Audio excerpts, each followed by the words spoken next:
What I'm here to talk about is I'm in the sales and marketing business. We're a mortgage banking company, and what we do as a regular part of our business is we target individuals and we begin to build relationships with them. And I began back in, I think it was 1990, with the Gathering on the core group.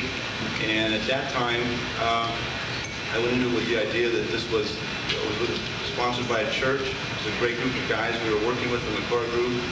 And I just began to think, was this a ministry that I was willing to commit regular time to? In Christian ministry service, there's 1,000 opportunities. And I began to ask myself, is this one that I can make as one of the primary things I'm involved with as a Christian man? And so we began targeting them.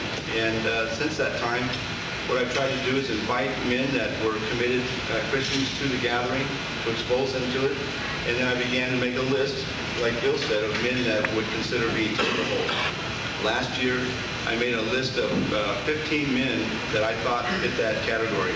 And then I took exactly what Bill had said on the thing, and I curated the idea with them that they should find a pal.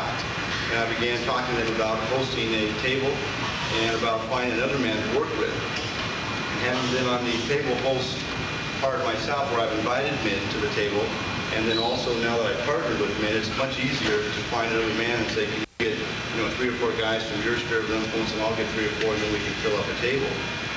And from that 15, I think we were able to get 10 men, 8 or 10 men that were committed to host a table, and then they found another man who would go 50-50 with them on the table, and then we were able to get somewhere between 80 and 100 guys to come to, not the lack of I think the key thing is I've always got an eye, not every minute of the day, but I've always got an eye for men that I would say, boy, it would sure be good to work with that guy in the Gathering. And that's probably been the part, because it is fun. It's a challenge, but it is fun after it's over to see that you work with these guys and you've invited more guys, and it's a challenge, but it's also a fun ministry.